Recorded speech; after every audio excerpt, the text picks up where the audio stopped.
ಶ್ರೀ ಗುರುಭ್ಯೋ ನಮಃ. ಹರಿ ಓಂ. ರಾಮಾನುಜದಯಾಪಾತ್ರಂ ಜ್ಞಾನವೈರಾಗ್ಯಭೂಷಣಂ ಶ್ರೀಮದ್ವೆಂಕಟನಾಥಾರ್ಯಂ ವಂದೇ ವೇದಾಂತದೇಶಿಕಂ. ರಾಮಾಯ ರಾಮಭದ್ರಾಯ ರಾಮಚಂದ್ರಾಯ ವೇದಸೇ ರಘುನಾಥಾಯ ನಾಥಾಯ ಸೀತಾಯ ಪತಯೇ ನಮಃ. Welcome to Mami stories. ನಾನು ನಿಮ್ಮ ಪ್ರಿಯಾ ಮಾಮಿ.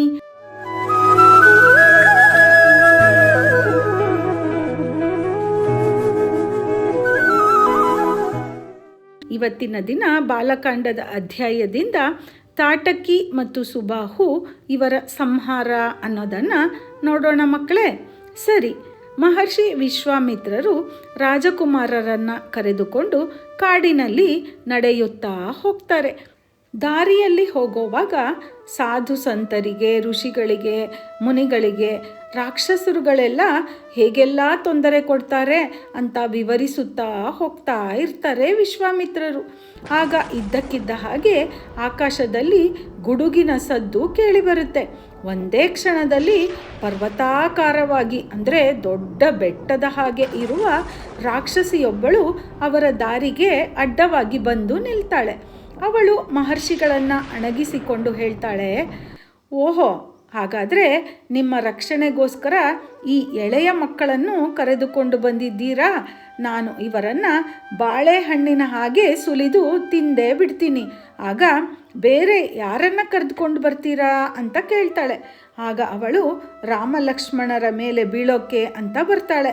ಆಗ ವಿಶ್ವಾಮಿತ್ರ ಮಹರ್ಷಿಗಳು ಹೇಳ್ತಾರೆ, ರಾಮ ಲಕ್ಷ್ಮಣರೇ ಹುಷಾರಾಗಿರಿ, ನಾನು ಆಗಲೇ ಹೇಳಿದ್ದೇನಲ್ಲ ತಾಟಕಿ ಅಂತ, ಅವಳೇ ಇವಳು, ಇದು ಅವಳು ಇರುವಂತಹ ಜಾಗ ಅಂತ ಹೇಳ್ತಾರೆ. ರಾಮ ಈಗಾಗಲೇ ಸಿದ್ಧನಾಗಿ ಬಿಟ್ಟಿರ್ತಾನೆ. ರಾಕ್ಷಸಿ ಅವನನ್ನು ಹಿಡಿದುಕೊಳ್ಳುವ ಮೊದಲೇ ಅವನ ಬಾಣ ತೆಗೆದು ಬಾಣದಿಂದ ಅವಳನ್ನು ಹೊಡೆದ ತಕ್ಷಣ ಅವಳ ತಲೆ ಕೆಳಗೆ ಉರುಳಿ ಬಿದ್ದೇ ಬಿಡುತ್ತೆ. ತಾಟಕಿಯನ್ನು ಹೊಡೆದು ಹಾಕಿ ಕೆಳಗೆ ಬೀಳಿಸಿದ್ದಕ್ಕೆ ವಿಶ್ವಾಮಿತ್ರರು ತುಂಬ ಸಂತೋಷ ಪಡ್ತಾರೆ. ಆಮೇಲೆ ಹೇಳ್ತಾರೆ, ಅದಕ್ಕೆ ನಿಮ್ಮಿಬ್ಬರನ್ನು ನಾನು ಕರೆದುಕೊಂಡು ಬಂದಿರೋದು, ನೀವು ತುಂಬ ಸಮರ್ಥ ರಾಜಕುಮಾರರು ಆಗಿದ್ದೀರಾ ಅಂತ ಹೊಗಳ್ತಾರೆ. ಮಹರ್ಷಿ ತಮ್ಮ ಆಶ್ರಮಕ್ಕೆ ಕರೆದುಕೊಂಡು ಬಂದು ಅವರ ಹತ್ತಿರ ಇದ್ದ ಕೆಲವು ದೈವಿಕ ಶಕ್ತಿ ಇರುವಂತಹ ಆಯುಧಗಳನ್ನು ಕೂಡ ಕೊಡ್ತಾರೆ. ಆಯುಧಗಳನ್ನು ತುಂಬ ಭಕ್ತಿಯಿಂದ ತೆಗೆದುಕೊಳ್ತಾರೆ ಇಬ್ಬರು. ರಾಮ ಹೇಳ್ತಾನೆ, ಮಹಾಸ್ವಾಮಿಗಳೇ, ನೀವು ಇನ್ನೂ ಯಾವುದೇ ಯೋಚನೆ ಮಾಡದೆ ನಿಮ್ಮ ಯಜ್ಞ ಕಾರ್ಯವನ್ನು ಮಾಡಿ, ನಾವಿಬ್ಬರೂ ನಿಮ್ಮ ರಕ್ಷಣೆಗಾಗಿ ಇಲ್ಲೇ ನಿಂತು ಕಾಯ್ತಾ ಇರ್ತೀವಿ ಅಂತ ಹೇಳ್ತಾನೆ ರಾಮ. ಸರಿ, ನಿಮಗೆ ಒಳ್ಳೆಯದಾಗಲಿ, ನಿಮ್ಮ ಕೆಲಸ ನೀವು ಮಾಡಿ, ನಮ್ಮ ಕೆಲಸ ನಾವು ಮಾಡ್ತೇವೆ ಅಂತ ಹೇಳಿ ಸ್ವಲ್ಪ ಜನ ಸನ್ಯಾಸಿಗಳನ್ನು ಕರೆದುಕೊಂಡು ಯಜ್ಞ ಕಾರ್ಯವನ್ನು ಮಾಡೋದಕ್ಕೆ ಹೋಗ್ತಾರೆ ಮಹರ್ಷಿಗಳು. ತಾಟಕಿ ಸತ್ತ ವಿಷಯ ಕೇಳಿ ಸುಬಾಹು ಮತ್ತು ಮಾರೀಚ ಅನ್ನೋ ರಾಕ್ಷಸರಿಗೆ ತುಂಬ ಕೋಪ ಬಂದು ಹುಚ್ಚರ ಥರ ಆಗ್ತಾರೆ. ಸನ್ಯಾಸಿಗಳಿಗೆಲ್ಲ ಸರಿಯಾದ ಪಾಠ ಕಲಿಸೋಣ ಅಂತ ಅಂದುಕೊಂಡು ಯಜ್ಞ ಮಾಡುವ ಜಾಗಕ್ಕೆ ಬರ್ತಾರೆ. ಅವರ ಹಿಂದೆ ತುಂಬ ರಾಕ್ಷಸರು ಕೂಡ ಬರ್ತಾರೆ. ಯಜ್ಞ ಈಗಾಗಲೇ ಶುರು ಆಗಿರುತ್ತೆ.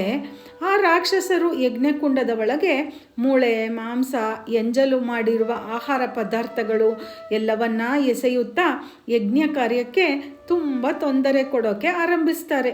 ಇದನ್ನು ನೋಡಿದ ರಾಮ ಒಂದು ಬಾಣ ಬಿಡ್ತಾನೆ.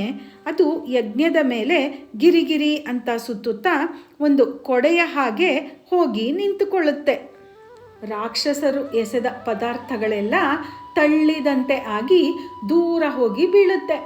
ರಾಕ್ಷಸರಿಗೆ ಇದನ್ನು ನೋಡಿ ತುಂಬ ಸಿಟ್ಟು ಬರುತ್ತೆ. ಯಜ್ಞವನ್ನು ನಾಶ ಮಾಡೋದಕ್ಕೆ ಬೇರೆ ಬೇರೆ ಉಪಾಯ ಮಾಡ್ತಾರೆ. ರಾಮ ಲಕ್ಷ್ಮಣರ ಮುಂದೆ ಅವರ ಆಟ ಏನೂ ನಡೆಯೋದಿಲ್ಲ. ಹೀಗೆ 5 ದಿನಗಳು ಕಳೆಯುತ್ತೆ.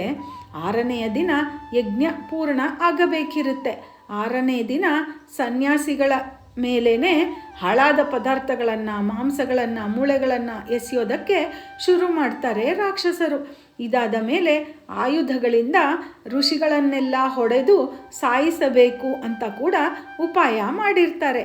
ಆಶ್ರಮದ ಹತ್ತಿರ ನಿಂತು ಇದನ್ನೆಲ್ಲ ರಾಮ ಲಕ್ಷ್ಮಣರು ಗಮನಿಸುತ್ತಾ ಇದ್ದಾರೆ.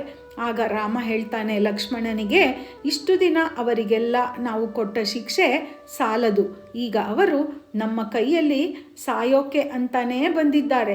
ಋಷಿಗಳನ್ನು ಹೀಗೆ ಪೀಡಿಸುತ್ತಾ ಇರೋದು ನೋಡಿಕೊಂಡು ನಾವು ಸುಮ್ಮನೆ ಇರಬಾರದು. ಬಾ, ಅವರಿಗೆಲ್ಲ ಒಂದು ಗತಿ ಕಾಣಿಸೋಣ ಅಂತ ಹೇಳ್ತಾನೆ ರಾಮ. ಅದಕ್ಕೆ ಲಕ್ಷ್ಮಣ ಹೇಳ್ತಾನೆ, ಆಯಿತು ಅಣ್ಣ, ಈಗ ನಾನೇನು ಮಾಡಬೇಕು ಅಂತ ಮಾತ್ರ ಹೇಳು, ನಾನು ಹಾಗೆಯೇ ಮಾಡ್ತೇನೆ. ಅವರನ್ನೆಲ್ಲ ನರಕಕ್ಕೆ ಕಳಿಸೋಣ ಅಂತ ಹೇಳಿ ಬಿಲ್ಲಿನ ಮೇಲೆ ಬಾಣವನ್ನು ಇರಿಸಿ ಸಿದ್ಧನಾಗ್ತಾನೆ. ಅದಕ್ಕೆ ರಾಮ ಹೇಳ್ತಾನೆ, ಸರಿ, ಹಾಗಾದರೆ ನೀನು ಸುಬಾಹುವಿಗೆ ಒಂದು ಗತಿ ಕಾಣಿಸು, ನಾನು ಮಾರೀಚನನ್ನು ನೋಡಿಕೊಳ್ತೇನೆ ಅಂತ ಹೇಳಿ ಅವನೂ ಕೂಡ ಬಿಲ್ಲಿಗೆ ಬಾಣವನ್ನು ಇರಿಸಿ ಸಿದ್ಧನಾಗ್ತಾನೆ. ಸರಿ, ಈಗ ರಾಮ ಲಕ್ಷ್ಮಣರು ಬಾಣಗಳ ಸುರಿಮಳೆ ಸುರಿಸ್ತಾ ಇದ್ದಾರೆ. ಲಕ್ಷ್ಮಣನ ಬಾಣ ಸುಬಾಹುವನ್ನು ಕೊಂದು ಅವನು ಕೆಳಗೆ ಉರುಳುವಂತೆ ಮಾಡುತ್ತೆ. ರಾಮನ ದೈವಿಕ ಬಾಣ ಮಾರೀಚನನ್ನು ಸಮುದ್ರದಲ್ಲಿ 100 ಮೈಲಿಗಳವರೆಗೆ ಎಳೆದುಕೊಂಡು ಹೋಗಿ ನೋವಿನಿಂದ ಕೂಗುವಂತೆ ಮಾಡುತ್ತೆ. ಆದರೆ ಮಾರೀಚ ತಪ್ಪಿಸಿಕೊಂಡಿರ್ತಾನೆ. ಇನ್ನೊಂದು ಸಲ ಈ ಕಥೆಯಲ್ಲಿ ಮುಂದಕ್ಕೆ ಮಾರೀಚ ಕಾಣಿಸಿಕೊಳ್ತಾನೆ ಮಕ್ಕಳೇ. ಅದನ್ನು ಮುಂದೆ ನೋಡೋಣ. ಅವನು ಈಗ ಸತ್ತಿರುವುದಿಲ್ಲ. ಹೀಗೆ ರಾಮ ಲಕ್ಷ್ಮಣರು ಎಷ್ಟೋ ರಾಕ್ಷಸರುಗಳನ್ನು ಕೊಂದಿರ್ತಾರೆ. ಅದರಲ್ಲಿ ಮುಖ್ಯವಾದವರು ತಾಟಕಿ ಮತ್ತು ಸುಬಾಹು. ಹೀಗೆ 6ನೆಯ ದಿನ ಯಜ್ಞ ಯಶಸ್ವಿಯಾಗಿ ಪೂರ್ಣವಾಗತ್ತೆ. ಎಲ್ಲ ಸಾಧು ಸಂತರು ಸನ್ಯಾಸಿಗಳು ಮನಸಾರೆ ರಾಮ ಲಕ್ಷ್ಮಣರಿಗೆ ಕೃತಜ್ಞತೆ ಹೇಳಿ ಆಶೀರ್ವಾದ ಕೂಡ ಮಾಡ್ತಾರೆ. ಇಲ್ಲಿಗೆ ಇವತ್ತಿನ ಕಥೆಯನ್ನು ಮುಗಿಸೋಣ ಮಕ್ಕಳೇ. ಮುಂದಿನ ವಿಡಿಯೋದಲ್ಲಿ ಅಹಲ್ಯೆಯ ಶಾಪ ವಿಮೋಚನೆ ಎನ್ನುವ ಕಥೆಯನ್ನು ನೋಡೋಣ. ಈಗ ರಸಪ್ರಶ್ನೆಯನ್ನು ನೋಡುವಂಥ ಸಮಯ. ಪ್ರಶ್ನೆ 1. ಮಹರ್ಷಿ ವಿಶ್ವಾಮಿತ್ರರೊಂದಿಗೆ ಕಾಡಿನಲ್ಲಿ ರಾಮ ಲಕ್ಷ್ಮಣರು ಹೋಗ್ತಾ ಇರುವಾಗ ಅವರಿಗೆ ಅಡ್ಡ ಬಂದ ರಾಕ್ಷಸಿ ಯಾರು? ಪ್ರಶ್ನೆ 2. ರಾಕ್ಷಸರು ಯಾವ ರೀತಿ ಯಜ್ಞಕ್ಕೆ ತೊಂದರೆ ಕೊಡುತ್ತಿದ್ದರು? ಪ್ರಶ್ನೆ 3. ರಾಮ ಬಿಟ್ಟ ಬಾಣದಿಂದ ಯಜ್ಞಕ್ಕೆ ಯಾವ ರೀತಿ ಸಹಾಯವಾಯಿತು? ಪ್ರಶ್ನೆ 4. ರಾಕ್ಷಸರು ಋಷಿಗಳಿಗೆ ತೊಂದರೆ ಕೊಡುವಾಗ ರಾಮ ಲಕ್ಷ್ಮಣನಿಗೆ ಏನು ಹೇಳ್ತಾನೆ? ಪ್ರಶ್ನೆ 5. ಲಕ್ಷ್ಮಣ ಅದಕ್ಕೆ ಏನು ಉತ್ತರ ಕೊಡ್ತಾನೆ? ಪ್ರಶ್ನೆ 6. ಲಕ್ಷ್ಮಣ ಯಾವ ರಾಕ್ಷಸನನ್ನು ಕೊಲ್ತಾನೆ? ಪ್ರಶ್ನೆ 7. ರಾಮನ ಬಾಣದಿಂದ ಸಮುದ್ರಕ್ಕೆ ಬಿದ್ದು ತಪ್ಪಿಸಿಕೊಂಡ ರಾಕ್ಷಸನ ಹೆಸರೇನು?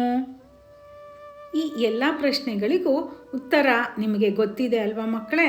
ಉತ್ತರ ಗೊತ್ತಿಲ್ಲ ಅಂದರೆ ಏನು ಮಾಡಬೇಕು? ಇನ್ನೊಂದ್ಸಲ ಕತೆ ಕೇಳಿ ಉತ್ತರ ಕೊಟ್ಟರೆ ಆಯಿತು. ಉತ್ತರವನ್ನು ಕಮೆಂಟ್ ಬಾಕ್ಸ್ನಲ್ಲಿ ತಿಳಿಸಿ ಮಕ್ಕಳೇ. ಜೈ ಶ್ರೀರಾಮ್ ಅಂತ ಕೂಡ ಕಮೆಂಟ್ ಮಾಡಿ. ನೀವಿನ್ನೂ ಸಬ್ಸ್ಕ್ರೈಬ್ ಮಾಡಿಕೊಂಡಿಲ್ಲ ಅಂದರೆ ಖಂಡಿತ ಸಬ್ಸ್ಕ್ರೈಬ್ ಮಾಡಿಕೊಂಡು ಬೆಲ್ ಬಟನ್ ಕೂಡ ಒತ್ತಿ. ಆಗ ನಮ್ಮ ವಿಡಿಯೋಗಳ ನೋಟಿಫಿಕೇಷನ್ ನಿಮಗೆ ಸಿಗತ್ತೆ. ನಿಮ್ಮ ಸ್ನೇಹಿತರೊಂದಿಗೆ ಈ ವಿಡಿಯೋವನ್ನು ಖಂಡಿತ ಶೇರ್ ಮಾಡಿ. ಆ ಶ್ರೀರಾಮ ನಮ್ಮೆಲ್ಲರಿಗೂ ಒಳ್ಳೆಯದನ್ನೇ ಮಾಡಲಿ ಅಂತ ಕೇಳೋಣ. ಜೈ ಸಿಯಾರಾಮ್. ಸರ್ವೇ ಜನಾಃ ಸುಖಿನೋ ಭವಂತು.